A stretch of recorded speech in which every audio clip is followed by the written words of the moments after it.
Ulam a graig, a charjan, a gyn ule. Ha sy'n cryniwch ag y sio yn diw, son falt a chwr ulam. Ag alm a hiadydd holabre. Agus ha sy'n ule chotalidge sa gas, gwyl sy'n awn, agus gwyl a hen awn confad ein has.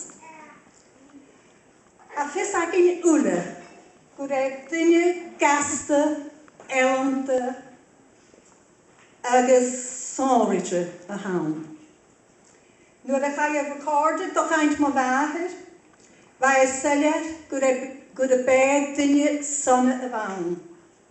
Mae'r a hwrst a hen, cha roi riaf gawn dy ddobyd, ffoseb bodyn o'ch ma, a hwg ga dwsan dynnu cwanya.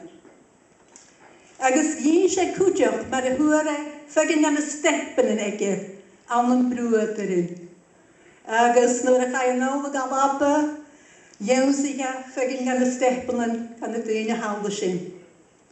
Agus ha ffys ag yn cwdiwch gwrw, wel gwrw be sienidder anabyrach y fanna bahyr. Agus gwrw do hoge na hor a'n girach, leis fi geistioch. Mae'r, wel, sy'n yn ddoi a fec na gael cwyw, a fi geistioch gwydíchilach, agus y gymsoch y ffaclwn na nor a'n girach leis fi geistioch.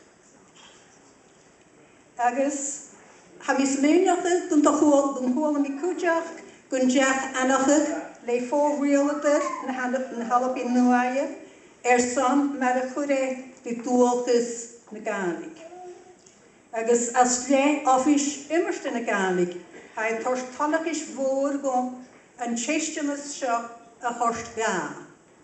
Agus lefi mi na ha sgrifte. Ha roin na halop yn nwaia, son William Fraser anachig. Ag awn me hiad y ffola bre, y chwyd y fag an dwarst, da file sy coed dieg. Agus son gach ymyni y chwred is y Gaelig, agus y dwolchus. Cwmar i eiliach, an fi y coron y chwyd halantyn, re na'n blianachyn. Le jog wrachyn, gwmach bianachyn na slantje, agus yn tolish. Agus lewi mi sin as a view of the cwtioch. I'll read that in English as well. The province of Nova Scotia congratulates William Fraser on the occasion of his 100th birthday on March the 5th, 2015, and acknowledges his many contributions to Gaelic language and culture and his generosity in sharing his many talents over the years. With best wishes for continued blessings of good health and happiness, and it is signed by Randy Delorey, who is the Minister for Gaelic in the province.